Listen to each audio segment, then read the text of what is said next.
Salute, salute, salute. This is Boxing Nocturnal Thoughts, man. This video was inspired by 903 Boxing. He inspired me today with a video where he said Gervonta Tank Davis needs to shut the fuck up. And he had the intro showing the Dream, Devin Haney, montaging his way up to a championship, beating George the Ferocious Kambosos. Salute to 903. Y'all go subscribe to his channel. You know what I'm saying? Bear with me on this one because I'm going to have to stretch a little bit, man. I don't do this oftenly. You know what I'm saying? I know I don't look like it. I look younger. I act older. But I'm 42 and a half years old. I grew up watching boxing. I didn't grow up watching UFC. To be honest with you, UFC just back in the day, we used to go rent the videos to watch UFC before it was, turned into an organized sport, when it was just like no holds barred, no rules except for no eye gouging and no shots to the groins. Other than that, with no weight classes, it was set up in tournament style. We watched those. But a little bit after it got organized, I watched a little bit of UFC when it was like Matt Hughes and George St. Pierre up to Anderson Silva. But past that, the sport just got away from me. I don't know none of these young dudes that fight in the UFC now. Only person I know in the UFC is Amanda Nunes, and that's really about it. But I grew up watching boxing. You know what I'm saying? I know it's a niche sport. And I think about what the boxing world would be like without all the fights that I can recollect and remember. You know what I'm saying? The great fights. And it's like, we're talking about Devin Haney, Gervonta Tank Davis, Ryan Garcia, Teofimo Lopez. They was being coined the new version of the Four Horsemen or the Four Kings. Like talking about Sugar Ray Leonard, Roberto Duran, Marvelous Marvin Hagler, and Thomas Hitman Hearns. And the thing about it is, these guys, when you come to boxing, man, the triangle theory don't work. So then we put all these other dimensions and angles and prisms and all these other theories to try to see what's what, who's the best of the best, what styles work best against this style, what style works best against that style. So those guys, they all mixed it up, they all rumbled it up. Roberto Duran fought Sugar Ray Leonard. Roberto Duran fought Thomas the Hitman Hearns. Hitman Hearns fought Marvelous Marvin Hagler. Marvin Hagler fought Sugar Ray Leonard. All those guys, you know what I'm saying, they got their squabbles on against each other, and one would beat one, the other would knock the other guy out, the other one would go further, the other is, so we could see the outcome of these fights. Imagine a boxing world. I'm a stretch. I'm not a historian. Like I said, I'm 42. Imagine a world where James J. Braddock didn't fight Max Baer. Imagine a boxing world where Muhammad Ali didn't fight a Joe Frazier, a George Foreman, even a Chuck Webner. Imagine a boxing world where he didn't fight Larry Holmes and Muhammad Ali, and Larry Holmes didn't fight Mike Tyson, and Mike Tyson didn't fight Lennox Lewis, and Mike Tyson didn't fight Holyfield. Imagine a world where, a boxing world where, Roy Jones Jr. didn't fight Antonio Tarver, or didn't fight Bernard Hopkins. You know what I'm saying? Imagine a boxing world where Bernard Hopkins didn't fight Trinidad, and Trinidad didn't fight De La Hoya. De La Hoya didn't fight, you know, Bernard Hopkins. Imagine a boxing world where Roy Jones didn't fight James Toney, and James Toney didn't fight Evander Holyfield, and Evander Holyfield didn't fight George Foreman, and George Foreman didn't fight a Michael Moore.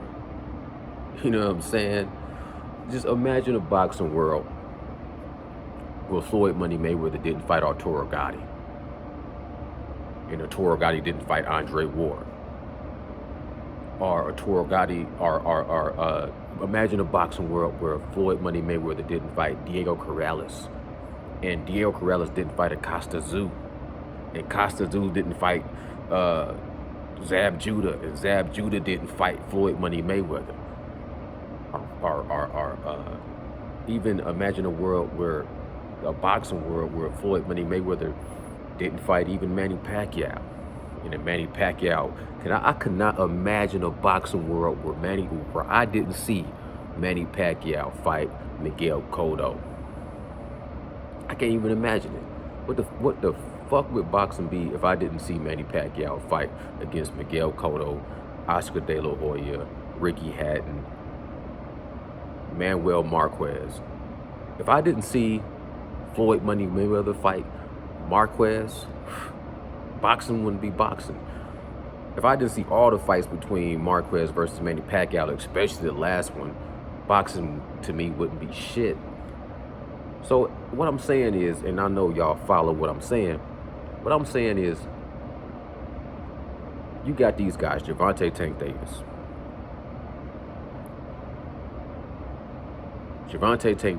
Devin Haney, Teofimo Lopez, Ryan Garcia, and I'm going to put off to the side Shakur Stevenson. I'm going to put off to the side Lomachenko. I'm going to put off to the side that Georgia Ferocious Kambosos, because I'm going to bring them into this conversation. But these guys ain't fighting nobody.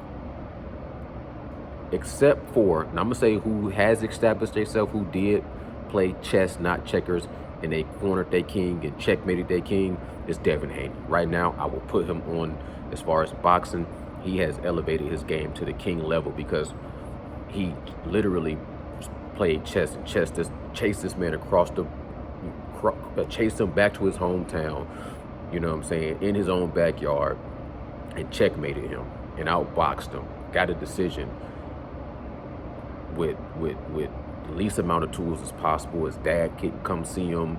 He couldn't get his whole team over there. People was, you know what I'm saying, taunting him a little bit. And I mean, Georgia Ferocious Kambosos wasn't the highest quality competitor, but he beat the man that beat the man. He beat Teofimo Lopez, and Teofimo Lopez beat Lomachenko. So right now, Devin Haney is established as an undisputed champion. So he has been elevated to as close as possible to a king status. Now, but before that, he hadn't really fought nobody. And none of those guys had really fought anybody to be somebody's. So you're like, how was they being the four kings when they haven't fought anybody themselves? Gervonta Tank Davis was being put out there because of Floyd Money Mayweather. Not to mention he was knocking people out. But he didn't really have no big names. Zepeda, Yoriokis Gamboa. Ryan Garcia was getting put out there because he was like the young, new Oscar De La Hoya, the golden boy, pretty boy. All the girls liked him, and he was flashy and knocking guys out and doing little Instagram or TikTok videos. But he hadn't really fought nobody. His biggest win, his biggest what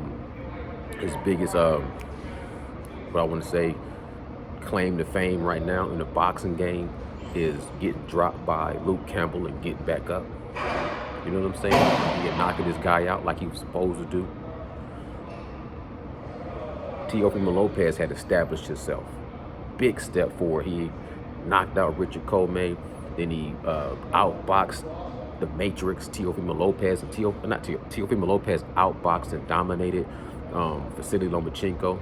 And at that time, Vasily Lomachenko was being the Matrix. He was making everybody know Mas.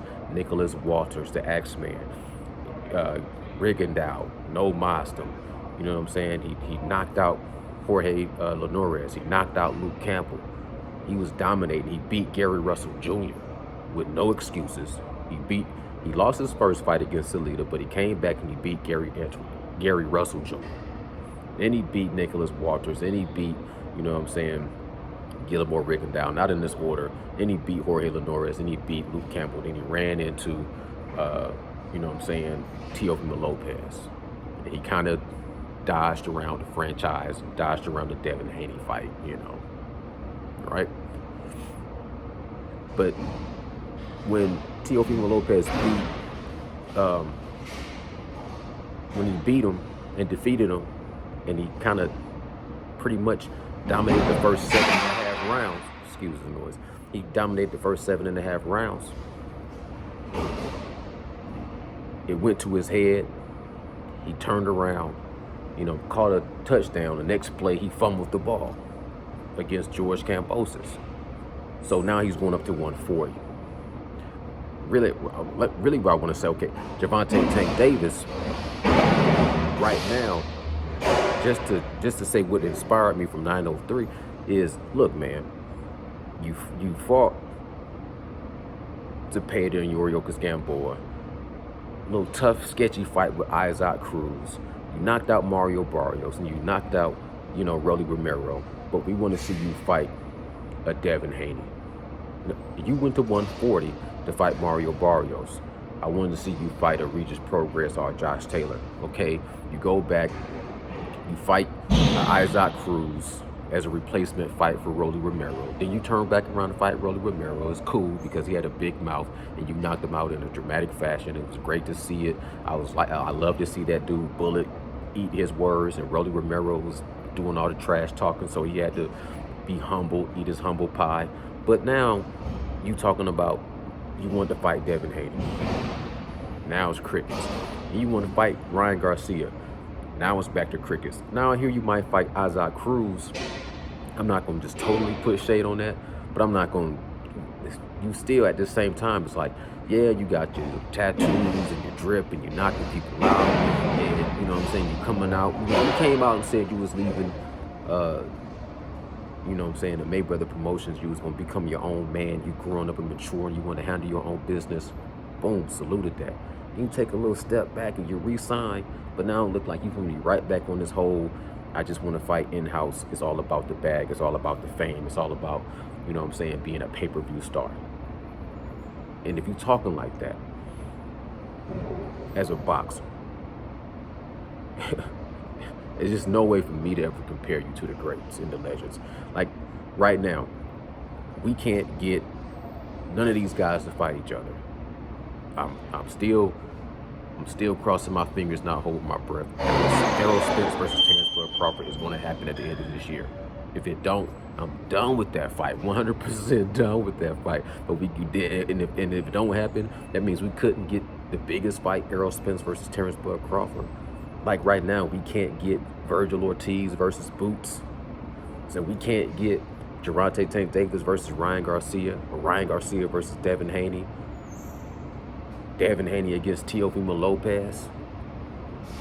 If these fights don't happen, like I said, I'm 42 years old, and I never thought I'd say like boxing to be dead. I thought I would be, you know, long gone, and I would be a fan of boxing to the day I die. But if these young dudes right here like this don't want to fight each other, Tank and Teo and Ryan Garcia, the only one that's really trying to really fight is Devin Haney. And everybody else is playing these little hopscotch games and all about trying to get their money up. And it's cool to get your money, but get your legacy and even just fight the tough fights. You know what I'm saying? Like Teofimo Lopez fighting tough fights, but at the same time, look, if you're going to be at 140, forget about the little smaller dudes I just talked about. Regis Progress, Josh Taylor, Jose Ramirez. If it's anybody else besides that, there's maybe one or two other names I can think of, but if it ain't them, and you fight somebody else that we never heard of at 140, then I'm done with Teofimo Lopez. He's just bullshit. You know what I'm saying? He's just a novelty act. Dance around, knock somebody out, do his little TikTok dances, and listen to his dad go on a big rant about how great he is. Okay, man. You know, we've seen that. And I ain't saying Teofimo, I ain't taking away from Teofimo Lopez, because like I said, he he was in position. He was fighting tough fights. Richard Comays to the high-tech Lomachenko's. But don't let that loss to George Ferocious Kambosos put you in a different mind state now, to where you know, just so cautious in your steps that you still just look. You should still be talking about fighting Devin Haney. That boy ain't staying at 135. That dude is big. He ain't gonna stay at 135 for long. He finna be at 140. So you should be trying to put him in position to where he has to fight you, get them belts and become a champion at 140. And then you just sit there on your throne waiting for Devin Haney and waiting for Ryan Garcia to be there, because Ryan Garcia and Tank, all them boys got to be at 140, really. So in the meantime, in between time, yeah, man, go up there and cut these other dudes off. Regis Progress. If you so tough, you so bad, you so mean. You know what I'm saying? You this mean machine that can't be stopped, man. Go beat Regis Progress and Josh Taylor and Jose Ramirez, and then just wait for Devin Haney and Ryan Garcia to get there. And I salute that. But right now, I only can salute Devin Haney. And if Gervonta Tank Davis ain't gonna really fight nobody in his next fights, no disrespect to him, but I can't salute his resume if he gonna keep taking soft touches. I see what he is. He a great fighter, knockout artist, and I like to see when he detonate, blow up, and knock these dudes out. But at the same time, I ain't gonna be comparing you to no damn Hagler and Hearns and Sugar Ray and Roberto Duran. Nah, man, y'all fucking, and not to just say you gotta compare every generation to the old generation, but I'm saying you have to fight some tough fights in this career. That you have to. Everybody had to. To be great, you had to fight great fighters, not low level or mediocre fighters where you know you was gonna go in there and knock them out. That to me only can suffice for so long. It's too gimmicky. You can't just settle for that gimmick, especially as great as fighter as Tank is. I believe Tank would be able to beat Devin Haney, but it'll be a tough fight, and they could fight 2 or 3 times.